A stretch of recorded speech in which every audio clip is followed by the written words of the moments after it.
The morning sun streamed through the curtains as Marcus nudged his wife, Jasmine, awake. "It's time," he said with a smile, trying to sound cheerful despite the early hour. Today was special.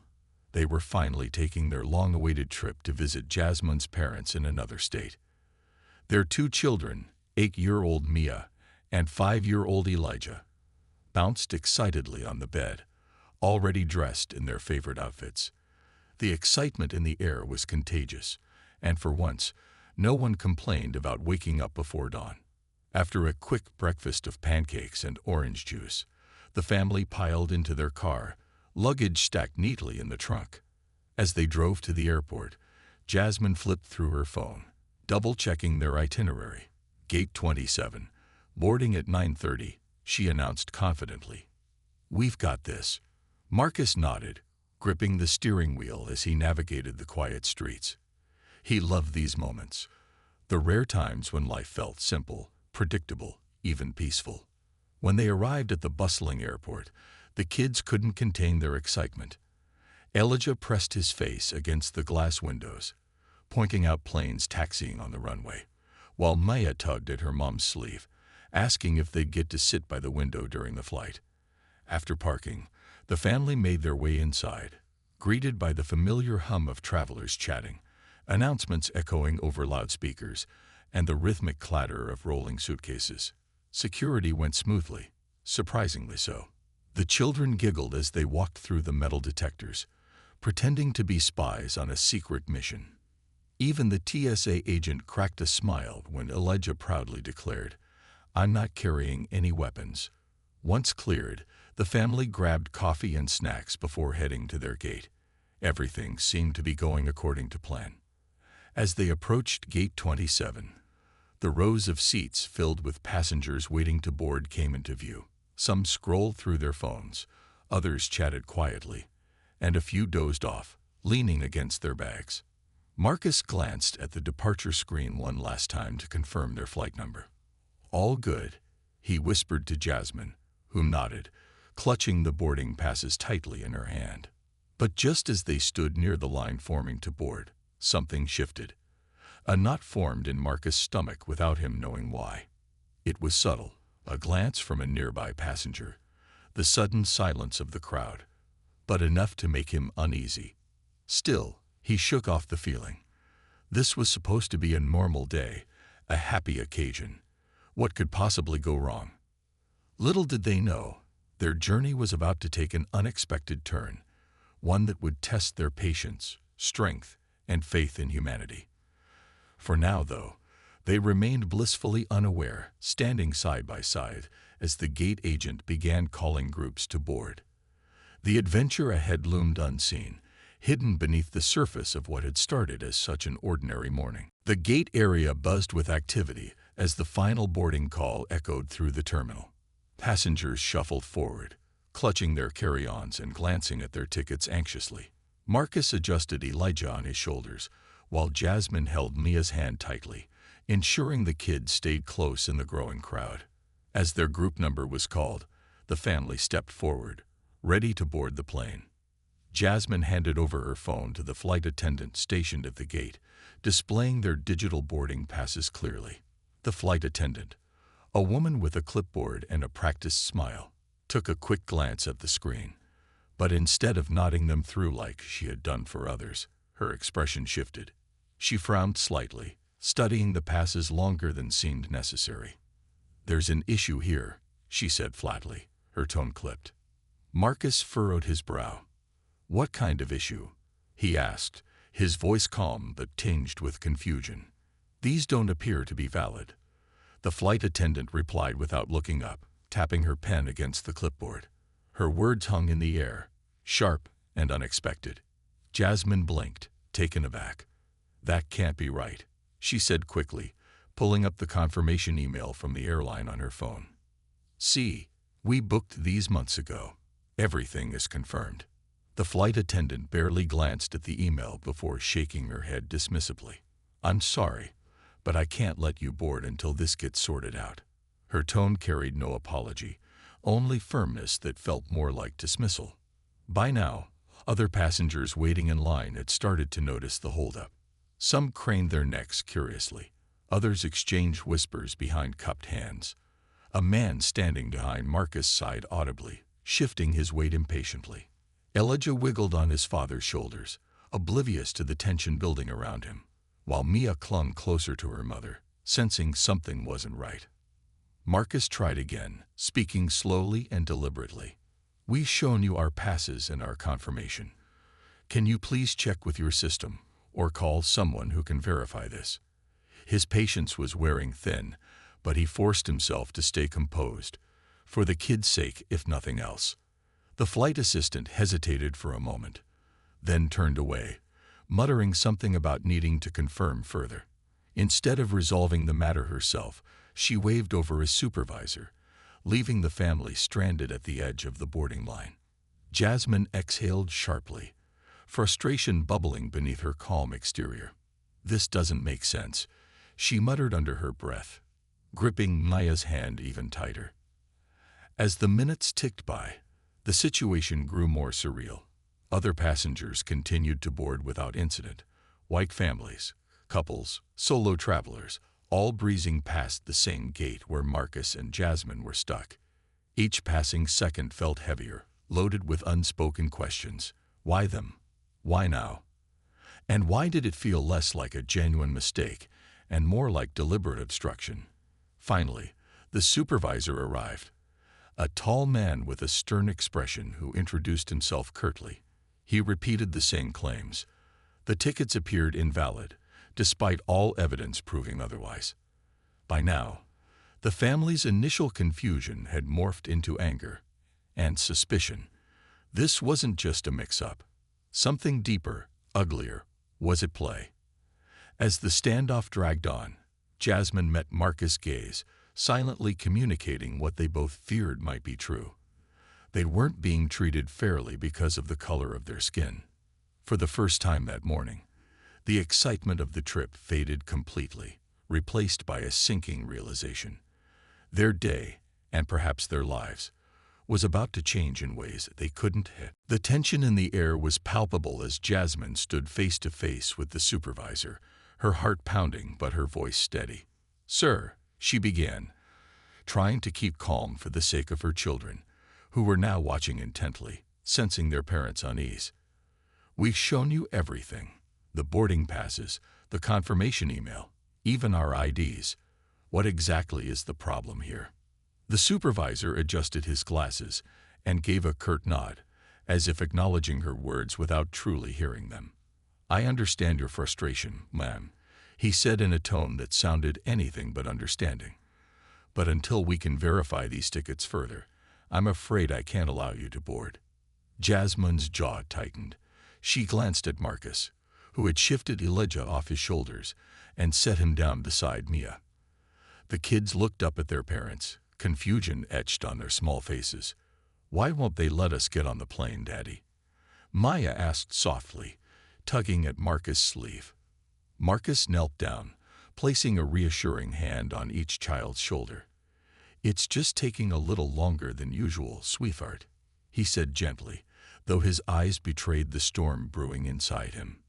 Standing back up, he addressed the supervisor again. "Look, sir, we're not asking for anything special.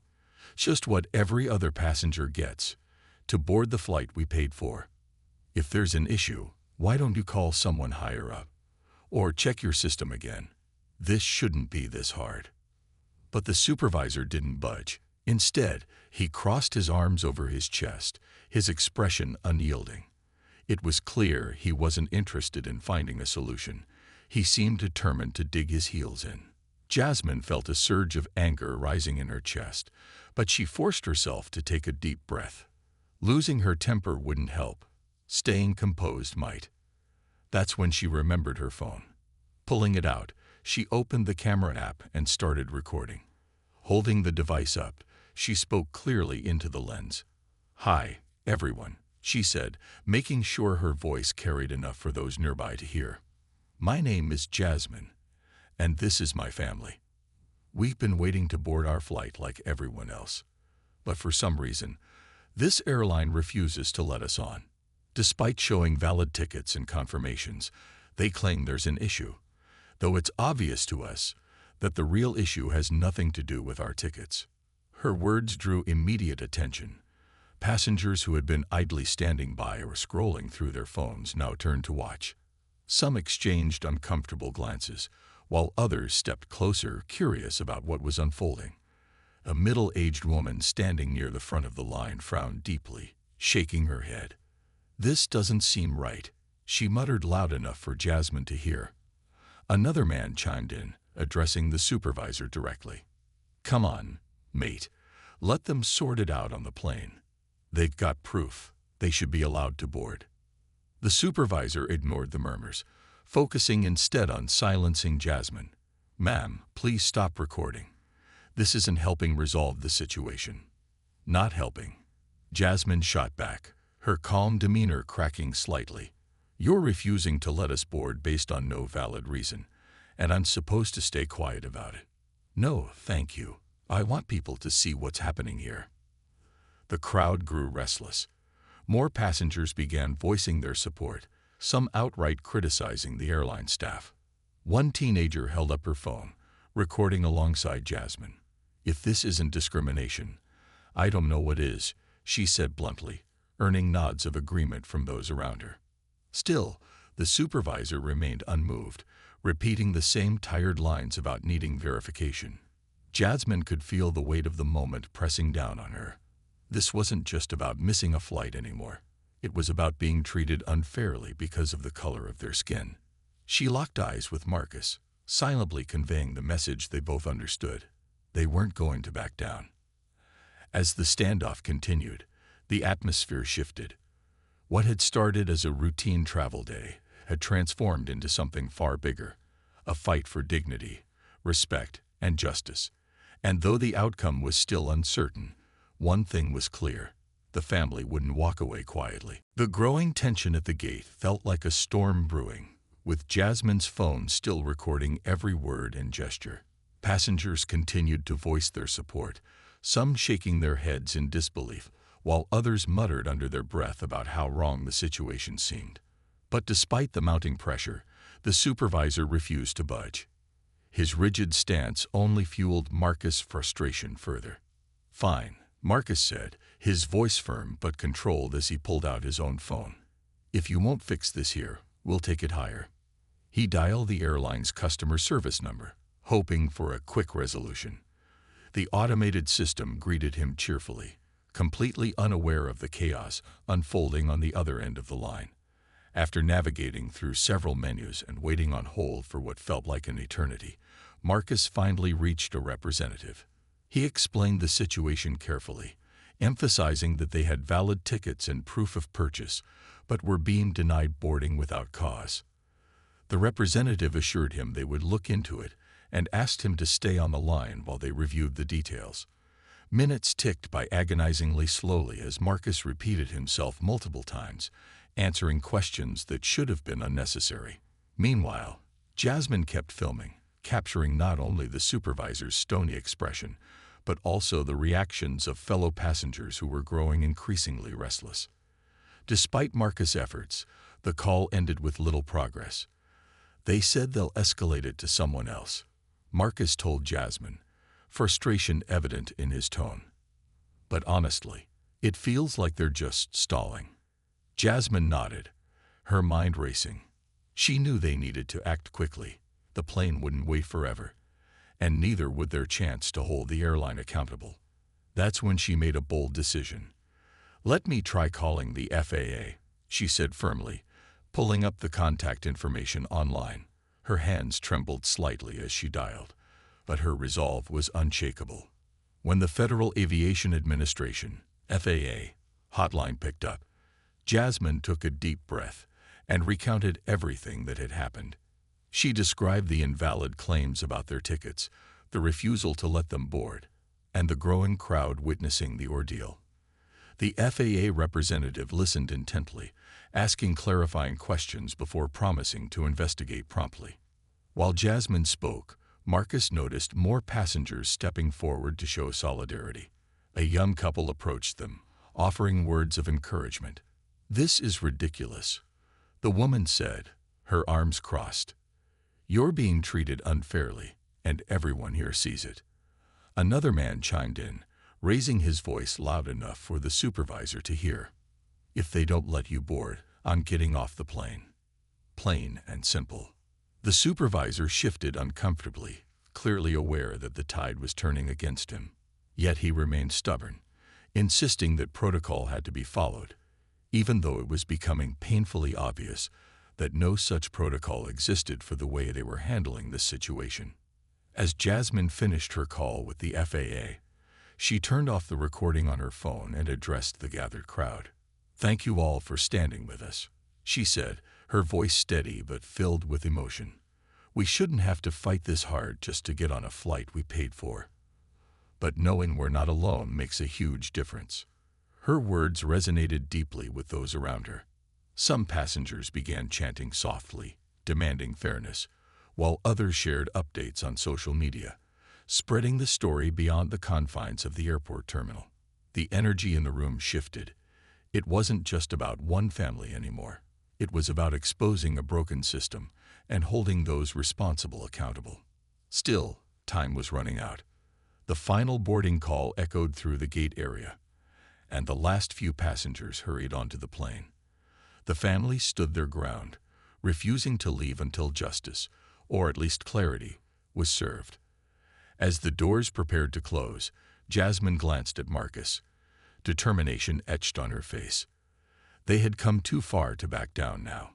Whatever came next, they would face it together. Just as the final boarding call echoed through the terminal, a new figure appeared at the gate, none other than the pilot himself. Dressed in his crisp uniform, he strode confidently toward the supervisor, who quickly filled him in on the situation. The family watched closely, hoping this might finally be the moment when reason would prevail. But what happened next stunned everyone.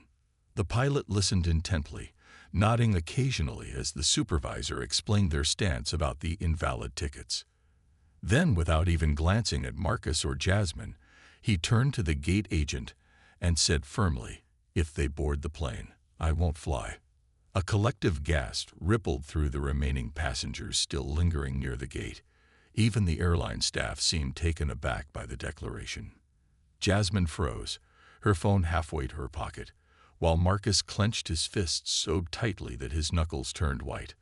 "What do you mean, you won't fly?" Marcus asked, his voice rising despite his best efforts to stay calm. "You're refusing to fly because of us."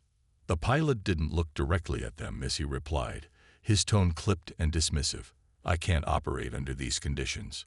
If there's any doubt about the validity of their tickets, or if there's going to be disruption on my flight, I have to prioritize safety." His words hung heavily in the air, but it was clear to everyone present that this wasn't about safety. It was about control. The crowd erupted into murmurs of disbelief. A tall man standing nearby stepped forward, pointing an accusatory finger at the pilot.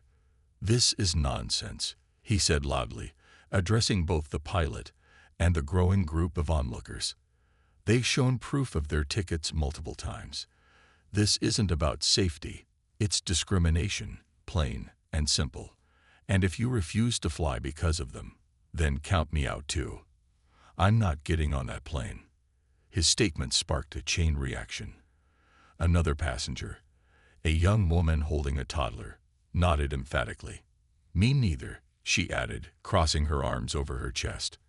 "I paid for a ticket, and I expect to share the flight with whoever else did the same. If this family isn't allowed on, then none of us should be." One by one, more voices joined in. Some passengers began gathering their belongings, preparing to disembark in solidarity with the family. Others stayed seated on the plane, refusing to budge until the issue was resolved. The mood shifted from frustration to defiance, with many openly criticizing the airline's handling of the situation. Even some of the airline employees looked uncomfortable. One flight attendant hesitated before speaking up quietly to the pilot. "Sir, maybe we could reconsider. This is causing a lot of trouble, not just here, but with the passengers already on board." Her suggestion went unheeded. The pilot remained resolute, his jaw set in stubborn determination. Jasmine felt a surge of conflicting emotions: anger, sadness, disbelief, but also gratitude. Strangers were standing up for her family, risking their own travel plans to make a point. It was overwhelming, yet empowering. She glanced at Marcus, who gave her a small, reassuring nod. Despite the chaos, they weren't alone.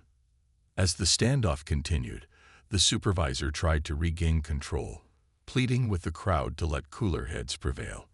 But the damage was done. Passengers shouted back, demanding answers and accountability. Someone suggested calling the FAA again, while another urged the family to keep recording everything.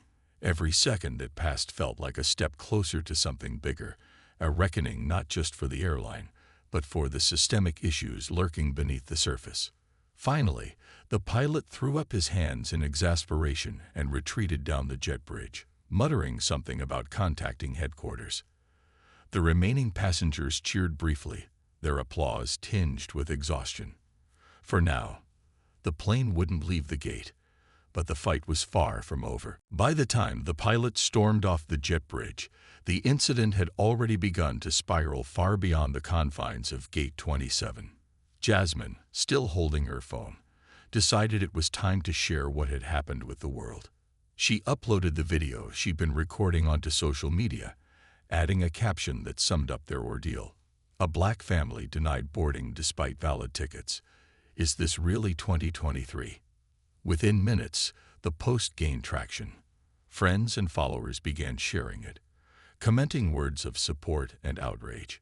"This is unacceptable," one person wrote. "How can an airline treat people like this?" Another added, "I'm canceling my flights with them." Enough is enough. The hashtags #FlyWithDignity and #JusticeForMarcus and Jasmine started trending locally, then nationally, as screenshots of the video spread across platforms. Back at the gate, the atmosphere remained tense, but charged with a sense of purpose. Passengers who had initially been bystanders now felt personally invested in the outcome. Some continued filming the scene themselves, while others called local news stations, urging journalists to cover the story. A young woman seated nearby pulled out her laptop and live-streamed the unfolding drama, her commentary drawing hundreds of viewers within moments. Word of the incident reached airport management quickly, prompting several officials to arrive at the gate. They spoke quietly with the supervisor and remaining staff, their expressions tight with concern. One manager approached Marcus and Jasmine, attempting to smooth things over. "We're working on resolving this," he said, though his tone lacked conviction. "Please understand, we want to make sure everyone feels safe." "Safe," Marcus repeated, incredulous. "You think refusing to let us board makes anyone feel safe or respected? We've done nothing wrong here, sir." "Nothing." The manager shifted uncomfortably, clearly aware that his words weren't helping. Meanwhile, passengers grew louder in their demands for accountability. "Why isn't anyone explaining this properly?" One man shouted. "Are you going to let them board or not?" As the hours dragged on, reporters began arriving at the terminal, cameras in tow. Local news crews set up tripods near the gate, interviewing passengers and capturing footage of the standoff. One reporter approached Jasmine, microphone in hand. "Can you tell us what happened here today?" she asked gently. Jasmine took a deep breath, steadying herself before speaking. "My family came to the airport this morning excited for a trip to visit relatives. We followed all the rules, checked in online, showed our tickets, went through security without issue. But when it came time to board, we were stopped for no valid reason. Despite showing proof of our tickets multiple times, they refused to let us on the plane. And when we tried to get answers, the pilot even said he wouldn't fly if we boarded. This isn't just about missing a flight. It's about being treated unfairly because of the color of our skin." Her words struck a chord, not just with those present, but also with viewers watching the live broadcasts. Social media exploded with reactions, from heartfelt messages of solidarity to calls for boycotts of the airline. Civil rights organizations chimed in, vowing to investigate the incident further. Prominent advocates tweeted about the family's experience, amplifying their story and calling for systemic change. As night fell, the airline issued a vague statement, claiming they were looking into the matter and apologizing for any inconvenience caused. But the generic response only fueled more criticism and inconvenience. That's how they see this. One commenter fumed. It's racism, plain and simple. For Marcus and Jasmine, the day had turned into something neither of them could have anticipated. What began as a routine trip had transformed into a battle for dignity and justice, not just for themselves, but for countless others who had faced similar treatment. As they stood together amidst the chaos, surrounded by strangers turned allies, they felt both exhausted and hopeful. The fight wasn't over, but they knew they weren't fighting alone anymore. In the days following the incident, the family's story became a national talking point. News outlets across the country picked up the story, and Marcus and Jasmine found themselves at the center of a heated public debate about discrimination in air travel. The hashtags #FlyWithDignity and #JusticeForMarcusandJasmine continued to trend, with thousands of people sharing their own experiences of unfair treatment by airlines. It was clear that this wasn't an isolated incident. It was part of a much larger issue. Encouraged by the overwhelming support, Marcus and Jasmine decided to take legal action. They hired a civil rights attorney who specialized in cases of racial discrimination, filing a formal complaint against the airline with the Federal Aviation Administration, FAA. Their lawyer explained that they had a strong case, given the evidence they'd gathered, the recorded videos, witness testimonies from passengers, and even statements from airline employees who privately admitted the situation had been mishandled. The FAA launched an investigation, scrutinizing not only the actions of the flight attendant and supervisor, but also the pilot's refusal to fly. Meanwhile, the airline scrambled to contain the fallout. Executives issued another statement, this time more detailed, claiming they were committed to diversity and inclusion and promising to review their policies. But the damage was done. Social media users mocked the apology as insincere, pointing out that it came only after public pressure mounted. As the investigation unfolded, Marcus and Jasmine faced moments of doubt. Legal battles could be long and exhausting, and they worried about how the stress might affect their children. Maya and Elijah had overheard snippets of conversations about the incident and asked questions that were difficult to answer. Why did those people say no to us? Elijah asked one evening, his small voice filled with confusion.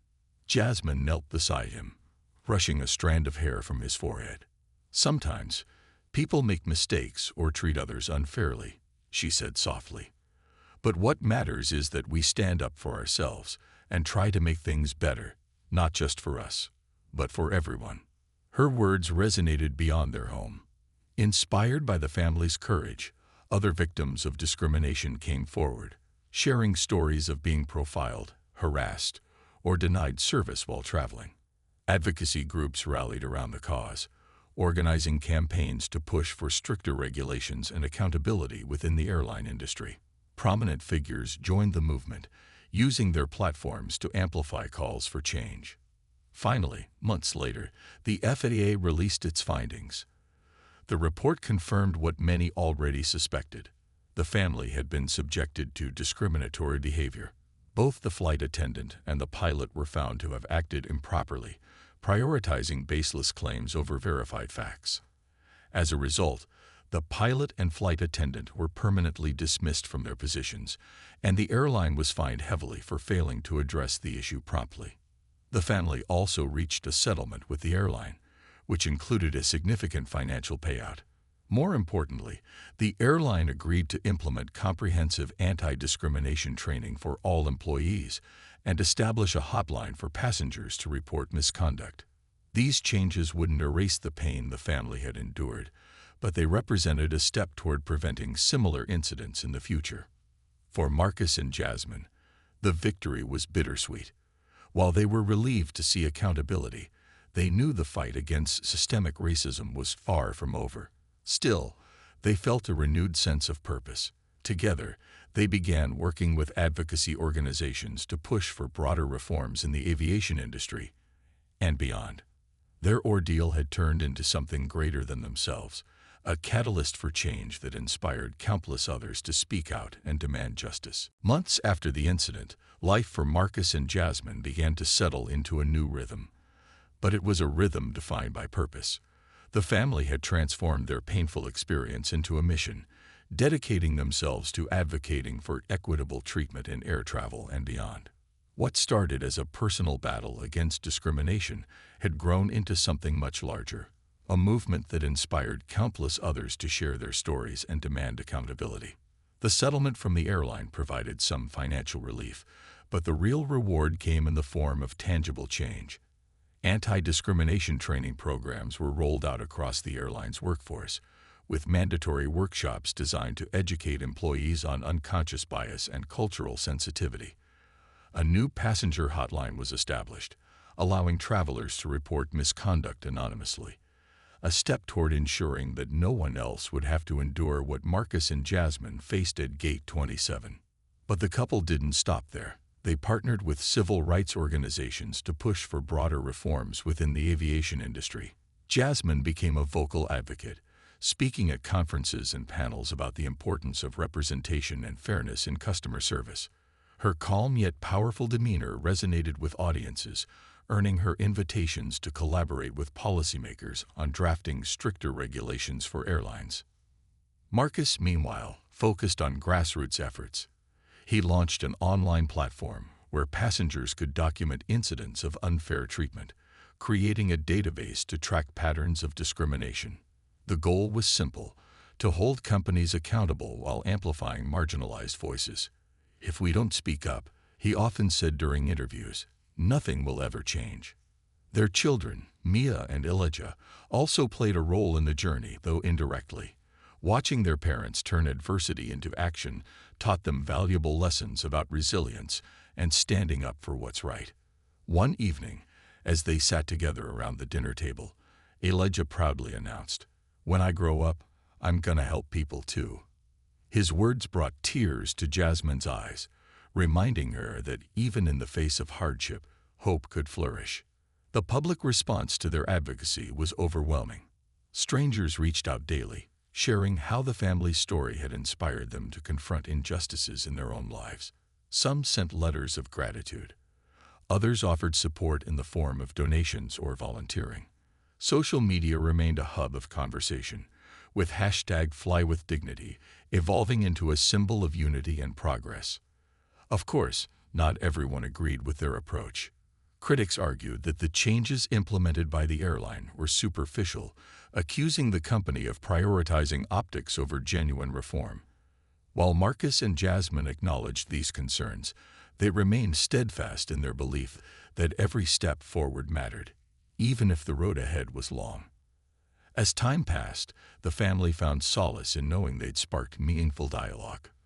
Their names became synonymous with courage and perseverance, inspiring a new wave of activists determined to challenge systemic inequities. Though the scars of that day at the airport lingered, they served as reminders of why the fight was worth it. One afternoon, as they prepared for another advocacy event, Jasmine paused to look at Marcus. "Do you think we're making a difference?" she asked quietly. He smiled, placing a hand on her shoulder. "I know we are," he replied. "We might not see all the results tomorrow, or even next year, but we've planted seeds, and someday those seeds will grow into something beautiful."